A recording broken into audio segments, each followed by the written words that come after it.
ನಮಸ್ತೆ ಆತ್ಮೀಯರೇ. ನಾವು ಜಗನ್ಮಾತೆಯ ವಿದ್ಯೆಯಾದಂತಹ ಹುನ್ಕಾರ್ ಹಲೀಮ್ ಕಾಳಿ ಮಾತೆ ಬಗಳಾಮುಖಿ ತಾಯಿಯ ಬಗ್ಗೆ ತಿಳ್ಕೊತಾ ಇದ್ವಿ.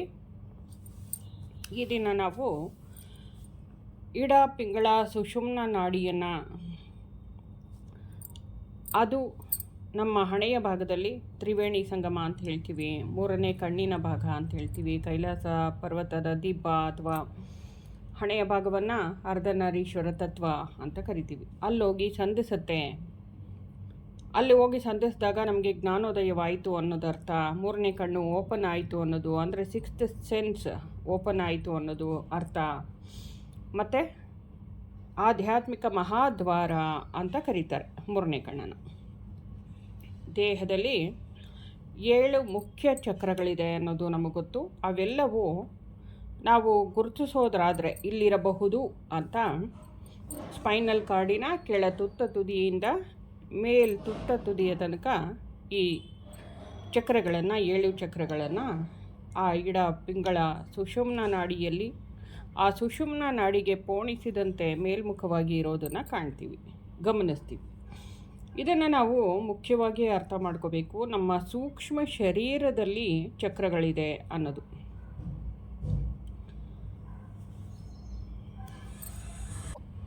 ನಿಮಗೆಲ್ಲ ತಿಳಿದೇ ಇದೆ, ಮೂಲಾಧಾರ ಮತ್ತು ಸ್ವಾಧಿಷ್ಠಾನ, ಮಣಿಪುರ, ಅನಾಹತ, ವಿಶುದ್ಧಿ, ಹಣೆಯ ಭಾಗದಲ್ಲಿ ಆಜ್ಞಾ, ತಲೆಯ ಬ್ರಹ್ಮನಾಡಿ ಬ್ರಹ್ಮರಂಧ್ರ ಅಂತ ಕರಿತೀವಲ್ಲ, ಅಲ್ಲಿ ಸಹಸ್ರಾರವನ್ನು ಗಮನಿಸ್ತೀವಿ. ತಲೆಯ ಮೇಲಿರುವಂತಹ ಸಹಸ್ರಾರ ಕೂಡ ದೇಹಕ್ಕೆ ಅಂಟಿದಾಗೆ ಇಲ್ಲ, ಎಲ್ಲವೂ ಸೂಕ್ಷ್ಮ ಶರೀರದಲ್ಲೇ ಇರುವಂಥದ್ದು. ಇದು ನಮಗೆ ತಿಳಿದಿದೆ. ಈ 7 ಚಕ್ರಗಳ ಹೊರತಾಗಿ ಇನ್ನೂ 2 ಗುರು ಚಕ್ರಗಳಿವೆ ಅನ್ನೋದು ಈ ಹುನ್ಕಾರ್ ಹಲೀಮ್ನ ಮೂಲಕ ನಮಗೆ ತಿಳಿಸಲ್ಪಟ್ಟಿದೆ. ಆ ಗುರು ಚಕ್ರಗಳು ಅಂದರೆ ಯಾವುದು?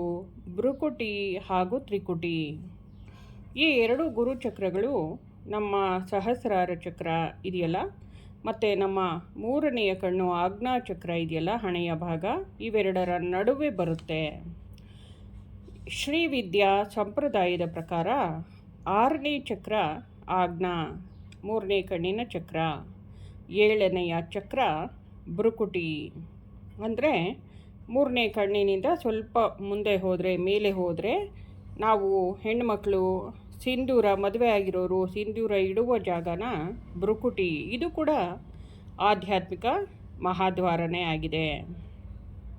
ಇನ್ನು ಸ್ವಲ್ಪ ಮುಂದುವರೆದು ಬೈತಲೆಯಲ್ಲಿ ಸ್ವಲ್ಪ ಮುಂದೆ ಹೋದರೆ ಅಲ್ಲಿ ತ್ರಿಕುಟಿ ಇದೆ. 8ನೇ ಚಕ್ರ ತ್ರಿಕುಟಿಯಾಗಿರುತ್ತೆ.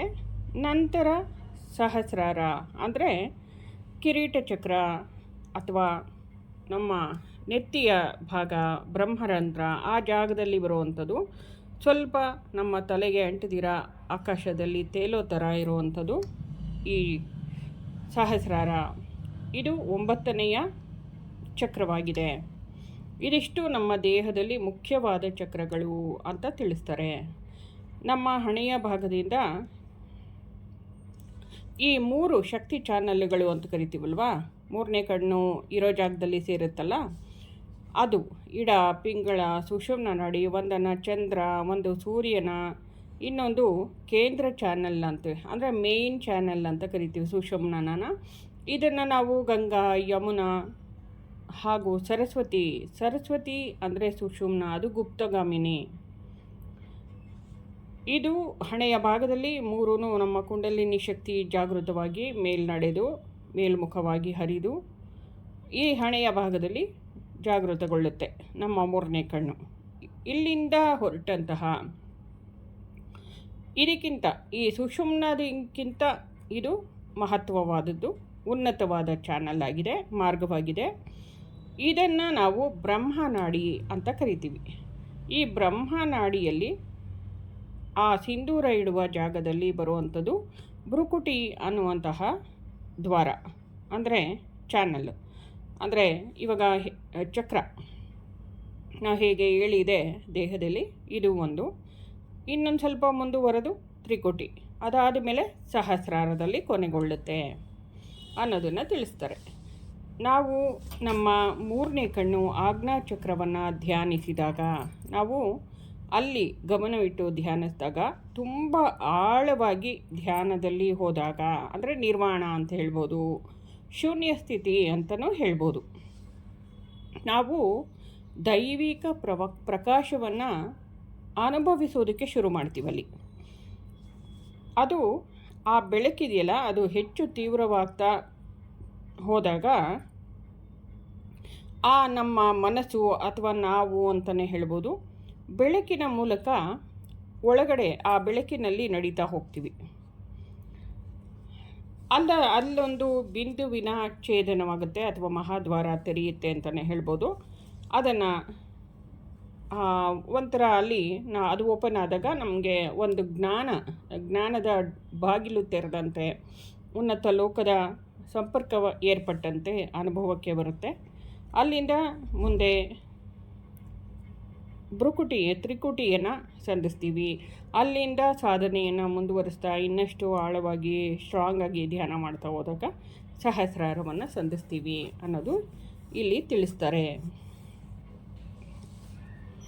ಬ್ರಹ್ಮನಾಡಿಗಳೊಳಗೆ ಇರುವಂತಹ ಗುರುಚಕ್ರಗಳು ಉನ್ನತ ಬುದ್ಧಿವಂತಿಕೆಯನ್ನು, ಆಂತರಿಕ ಬೆಳಕು, ಅಂತಃಪ್ರಜ್ಞೆಯನ್ನು, ದೈವಿಕ ಮಾರ್ಗದರ್ಶನವನ್ನು, ಜ್ಞಾನ ಮತ್ತು ಬಾಹ್ಯ ಮತ್ತು ಆಂತರಿಕ ಪ್ರಪಂಚದ ತಿಳುವಳಿಕೆಯನ್ನು ನಮಗೆ ಆಳವಾಗಿ ತಿಳಿಸಿಕೊಡುತ್ತೆ. ನಮ್ಮದೇ ಆದಂತಹ ದೈವಿಕ ಆತ್ಮದೊಂದಿಗೆ ನಮ್ಮನ್ನು ಸಂಪರ್ಕಿಸುತ್ತೆ ಮತ್ತು ನಮ್ಮ ಆಂತರಿಕ ಮಾರ್ಗದರ್ಶನ, ಆಂತರಿಕ ದೈವತ್ವ, ಜ್ಞಾನವನ್ನು ಸಕ್ರಿಯಗೊಳಿಸುತ್ತೆ. ನಾವು ಸರಿಯಾದ ದಿಕ್ಕಿನಲ್ಲಿ ಸಾಗುತ್ತೇವೆ. ಇಂತಹ ಶಕ್ತಿಗಳನ್ನು ಕೊಡುವಂಥದ್ದು ಈ ಬ್ರಹ್ಮನಾಡಿ, ಭ್ರುಕುಟಿ, ತ್ರಿಕುಟಿಯಾಗಿದೆ. ಇದರ ಮೇಲೆ ಸಹ ನಾವು ಸಾಧನೆಯನ್ನು ಮಾಡಬೇಕು. ಸಂಪೂರ್ಣವಾದ ಜ್ಞಾನೋದಯವನ್ನು ಪಡಿಬೇಕು ಅಂದರೆ ಇದರ ಮೇಲೆ ಕೂಡ ನಾವು ಸಾಧನೆಯನ್ನು, ಅಂದರೆ ಧ್ಯಾನದ ಮೂಲಕ ಈ ಹಾದಿಯನ್ನು ಹಾದು ಹೋಗಬೇಕು ಅನ್ನೋದು ಗುರುಗಳ ಮಾತಾಗಿದೆ. ಹುನ್ಕಾರ್ ಹಲೀಮ್ನ ಸಂದೇಶವಾಗಿದೆ. ನಾವು ನಮ್ಮ ಧ್ಯಾನವನ್ನು ಮುಂದುವರಿಸುತ್ತಾ ಹೋದಾಗ ಈ ಪ್ರಕಾಶಿತವಾದಂತಹ ಪ್ರಜ್ಞೆ, ಅಂದರೆ ಬ್ರಹ್ಮನಾಡಿಯಲ್ಲಿ ಮುಂದೆ ಸಾಗ್ತಾ ಹೋಗ್ತೀವಿ. ಸಹಸ್ರಾರ ಚಕ್ರದಲ್ಲಿ ಈ ಬ್ರಹ್ಮನಾಡಿಯನ್ನು ಮೀರಿ ಮುಂದೆ ಹೋಗ್ತೀವಿ. ಅಲ್ಲಿ ನಮ್ಮ ಎಲ್ಲ ಆಧ್ಯಾತ್ಮಿಕ ಹಾಗೂ ಜೀವನಕ್ಕೆ ಸಂಬಂಧಪಟ್ಟ ಅಥವಾ ಭಯಾನಕ ಅನುಭವಗಳ ಸಂಪೂರ್ಣತೆಯ ಒಂದು ಬುದ್ಧಿವಂತಿಕೆಯಲ್ಲಿ ಇವೆಲ್ಲವೂ ಅಂತ್ಯಗೊಳ್ಳುತ್ತೆ.